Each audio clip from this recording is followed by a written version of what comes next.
আপনাকে কিন্তু একটা ল ফ্রেমের মধ্যে আপনাকে থাকতে হবে। বিচারপতির ক্ষমতা এতটা অসীম না, বিচারপতির ক্ষমতাও কিন্তু আইন দ্বারা সীমাবদ্ধ, এবং তার সঙ্গে একটা জায়গা আছে তার কনসেন্স।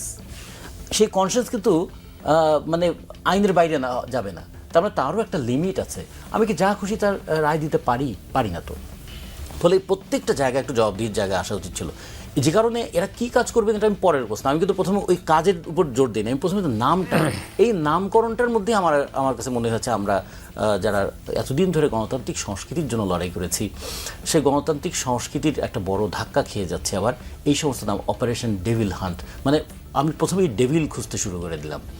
আগে তো বুঝতে হবে যে ডেভিল খুঁজতে গিয়ে আবার কোনো ডেভিল ডিজাইনের ফাঁদে পা দিচ্ছি না তো, এটা আমাদের খুঁজতে হবে। আমরা এভিল খুঁজছি বিচারের আগেই বিচার আর কি। হ্যাঁ, বিচারের আগে আপনাকে অপরাধী বলে ফেলছি। এবং এটা তো সাধারণভাবে আপনি তো মানবাধিকারের বিষয়ে জানেন যে কোনো মানুষের হিউম্যান ডিগনিটিকে আমি কখনো অপমান করতে পারি না, আমি এটা মলেস্ট করতে পারি না, যে কারণে আগেই কাউকে আসামি বলা যাবে না, অভিযুক্ত বলতে হবে। অভিযুক্ত পরে সে যাচাই বাছাই করে দেখা যাবে যে আসলে অভিযোগটা ঠিক ছিল তা ভুল ছিল। যদি ভুল হয় তাকে সসম্মানে ছেড়ে দেওয়া হবে। বরঞ্চ তখন এই ক্লজটা থাকা উচিত, কেন তুমি মিথ্যা অভিযোগ করেছিলে। সেটা তো হয়ই না। আজ পর্যন্ত মিথ্যা অভিযোগের কারণে কোনো পুলিশ কর্মকর্তার বিচার হয়েছে? আজ পর্যন্ত মিথ্যা মামলা দায়ের করে কারো জীবনটা শেষ করে দেওয়া হয়েছে, সেই মানুষগুলো কি কোনো হচ্ছে? একটা ইংরেজিতে একটা ছবি একসময় দেখেছিল যে a minute to kill but life to justice, মানে 1 মিনিট লেগেছিল একজন মানুষকে হত্যা করতে, কিন্তু সারাটা জীবন গেল তার বিচার পেতে পেতে। তো এইরকম আমাদের তো একটা ঘটনা ঘটে যাওয়ার পরে তার বিচার করতে আমাদের প্রজন্মের পর প্রজন্ম অপেক্ষা করতে হয়। সেখান থেকে আপনারা বলছেন যে আইন শৃঙ্খলা পরিস্থিতির খারাপ, তো সরকারের সামনে আর কি বিকল্প ছিল? 3টা বিকল্প আছে আমার ধারণা। আচ্ছা। প্রথম বিকল্প জনগণের কাছে এই মেসেজটা দেওয়া যে আমরা একটা অন্তর্বর্তীকালীন সরকার, আমরা অন্তহীন সরকার নই, আমরা সব কাজ করে যেতে পারবো না, আমাদের উপর এইটুকু আস্থা রাখেন, আমরা একটা ফ্যাসিস্ট রেজিম থেকে একটা ডেমোক্রেটিক সিস্টেমে যাওয়ার মাঝখানে আমরা একটা অন্তর্বর্তীকালীন সরকার, আমাদের কাছে চাওয়ার ক্ষেত্রেও আপনারা কিন্তু একটু বিবেচনা করে চাইবেন, এই মেসেজটা প্রথমে দিয়ে দেওয়া। দ্বিতীয়ত, আমরা সব করতে পারবো না, একটা কাজ করতে পারবো, প্রত্যেকটা ঘটনাকে আমরা একটা আইনের আওতায় নিয়ে আসার চেষ্টা করব।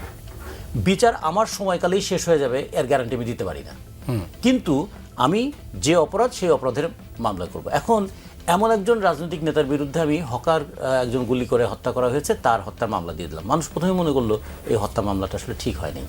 তাহলে কী দাঁড়ালো? মানুষেরও পারসেপশন তৈরি হয়ে গেল তাই মামলাটা হচ্ছে হয়রানিমূলক মামলা। এরপরে যদি ওই মামলায় আপনি বছরের পর বছর হয়রানি করে তারপর শাস্তি দেনও, মানুষ বলবে একটা ভুল ভাবে শাস্তি দেওয়া হয়েছে। তাতে কী হয়? আইন এবং শৃঙ্খলা দুটোর উপর মানুষের আস্থাটা নষ্ট হয়ে যায়। ফলে এই সরকার বলতে পারতো যে আমরা কিন্তু আইন এবং শৃঙ্খলা দুটোকে মেনটেন করার চেষ্টা করব। 3 নম্বর যেটা বলতে পারতো যে দেখুন, অভ্যুত্থান করেছেন আপনারা, দেশটাকে গড়ে তুলবেন আপনারা, আমরা শুধু আপনাদেরকে সহায়তা করবার জন্য এসেছি, উই আর নট রুলার। আমরা আপনাদের নৈতিক শক্তিতে টিকে আছি, আপনাদের আইনি শক্তি হবে কিন্তু পার্লামেন্টে। ফলে পার্লামেন্টের মধ্য দিয়ে যারা আইনি শক্তি পাবে তারা পকেটটা করবে, আপনারা আপনাদের নৈতিক শক্তিতে আমাদেরকে ক্ষমতা এনেছেন, আমরা একটা নৈতিক চর্চা করে যাব। তাতে যদি আপনারা কখনো কখনো ওই আশ্রয়টাও মায়ের বন্ধনেও কিন্তু একটা শাসনের জায়গাও নিয়ে আসে। তার এই সরকার তো আপনারই রক্ষা করবেন। আপনারা চাইলে কালকে আমাকে ফেলে দিতে পারেন, কিন্তু ফেলে দিলে কি এর চেয়ে ভালো কিছু হবে?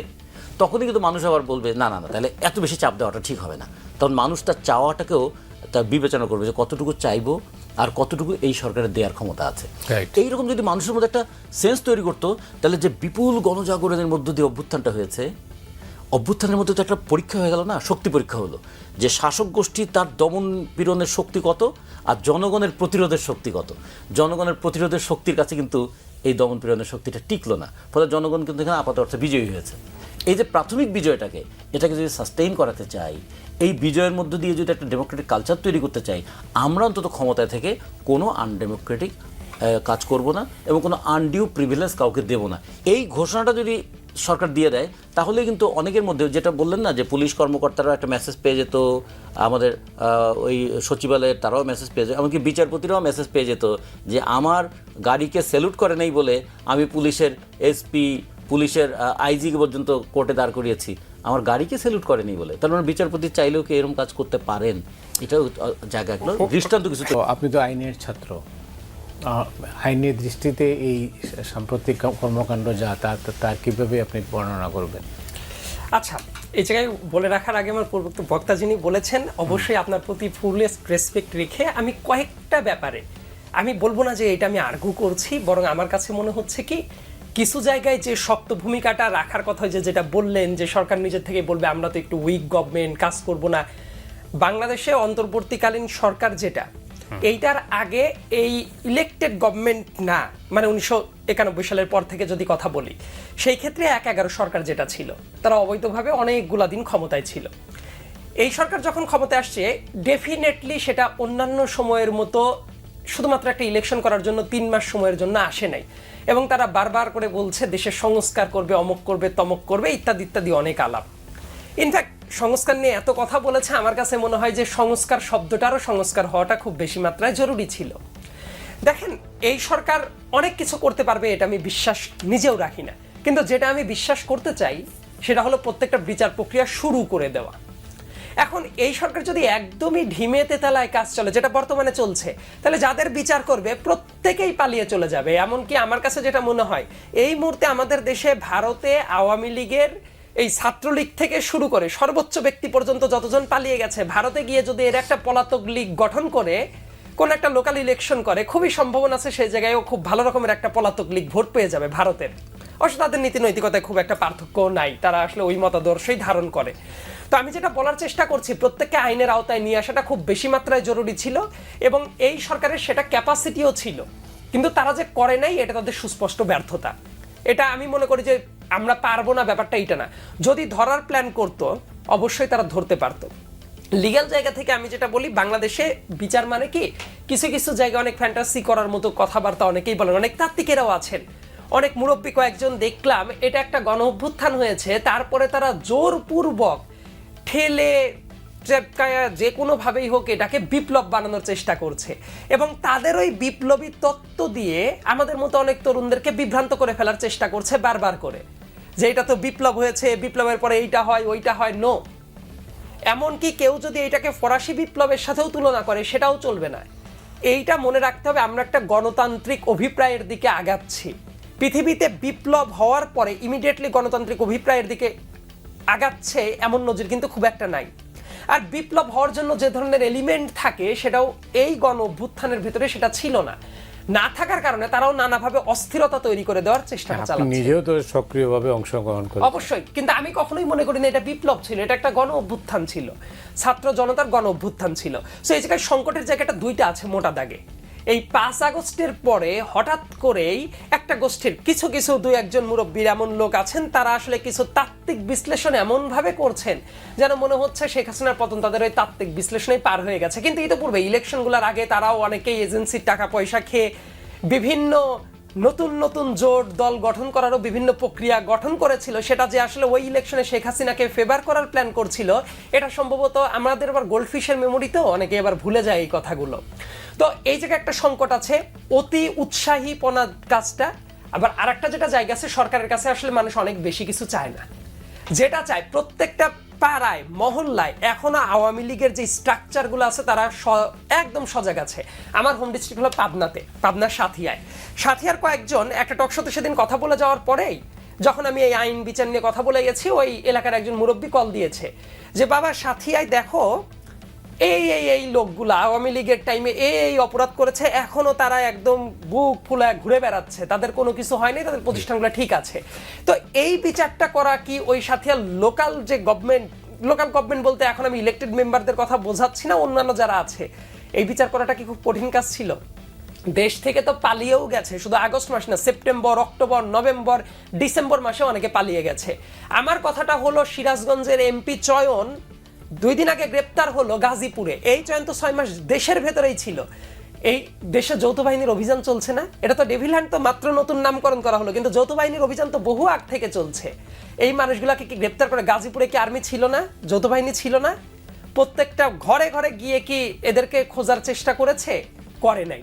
এই জায়গায় যে ঘাটতিগুলো ছিল, এই ঘাটতিগুলো হবে একদম খোলামেলাভাবে। আরেকটা কথা বলে রাখি, বিগত 10 বছরে এনএসআই দেশের তো খুবই সেন্সিটিভ একটা জায়গা, এনএসআই যাদেরকে নিয়োগ দেওয়া হয়েছে একদম মানে ডানে বামে না তাকানো ছাত্রলীগ, যারা শুধু শেখ হাসিনার প্রতি এতটাই লয়াল, তারা তাদের দেশের প্রতি সার্ভিসটাকে অন করতো না। তারা মনে করতো তারা শেখ হাসিনার চাকর, তো তাদেরকে যখন নিয়োগ দিয়ে রাখা হয়েছে, অনেক গোয়েন্দা তথ্য তো সরকার পাচ্ছে না, ব্যর্থ হচ্ছে। তো এই গোয়েন্দা তথ্যগুলো যারা দিবে, তারা পুরো সেটআপটা ইনট্যাক্ট রেখে সরকার কিসের ব্যবস্থা নিবে? সরকার কি তাদের বিরুদ্ধে ব্যবস্থা নিয়েছে?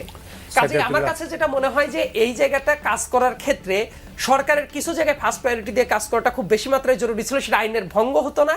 এবং আরেকটা যেটা ব্যাপার, এই মুহূর্তেও যদি আওয়ামী লীগের পারপেট্রেটরদের যদি ঠিক মতো গ্রেপ্তার করে আইন শৃঙ্খলার ভেতরে যদি না নিয়ে আসে, তাহলে সরকারের জন্য অবধারিতভাবে আরো অনেকগুলো বিপদ অপেক্ষা করছে। আসলে সুযোগ ছিল, সুযোগ কি হাতছাড়া হয়ে গেছে? সুযোগ হাতছাড়া হয়ে গেছে এটা বলবো না, আসলে সুযোগটাকে কাজে লাগানো হয়নি। আমি কাজে লাগাতে গিয়ে আমার দুর্বলতার কারণে হাতছাড়া হয়ে যেতে পারে। মানে একটা মাছ ধরতে গিয়েছি, মাছটা আটকাতে পারিনি, তখন মাছটা হাতছাড়া হয়ে গেল। আমি তো মাছটা ধরতেই চাইনি। যদি আমি 6 মাসে ওইটা চেষ্টা করতাম, তাহলে ধরুন এই অভ্যুত্থানের মধ্যে দিয়ে একটা অভূতপূর্ব জাগরণ হয়েছিল না?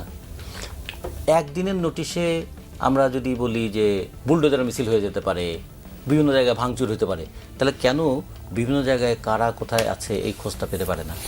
তার মানে ওই দিকে মনোযোগটা দেওয়া হয় নাই। যতটা স্থাপনা ভাঙার দিকে মনোযোগ ছিল, ততটা কিন্তু ফ্যাসিস্ট যে সিস্টেমটা সেটাকে আঘাত করার চেষ্টা করে নাই। তাতে কি কেউ কেউ মনে করছেন যে সিস্টেমটা তাদেরও কাজে লাগবে? আমাদের আশঙ্কার কারণ এটাই। কারণ অভ্যুত্থান তো এই ভূখণ্ডে আমরা 3বার দেখলাম।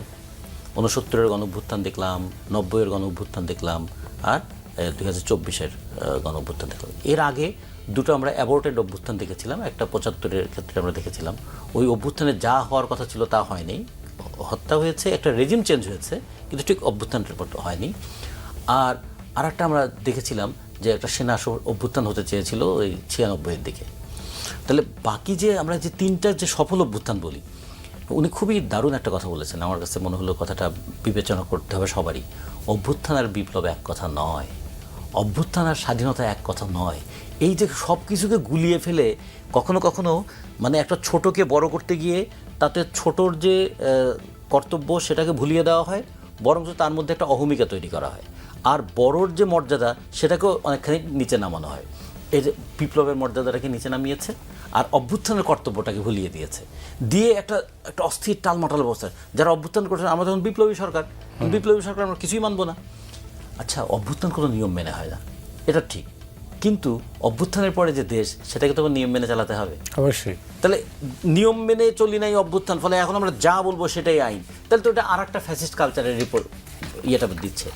তো ফলে আমরা মনে করেছিলাম কি অভ্যুত্থানের পরে সরকার, বিশেষ করে আমরা ইউনূস সরকারের কাছে এই জিনিসটা প্রত্যাশা করি যে এই প্রত্যাশা করি তারা কেউই কোনো দলের নন। হ্যাঁ, আমি যে জানো ব্যর্থ হয় অভ্যুত্থান ব্যর্থ হয় কয়েকটা কারণে। একটা হলো যে অভ্যুত্থানের আকাঙ্ক্ষাকে ধারণ করবার মতো পাত্র যদি না থাকে।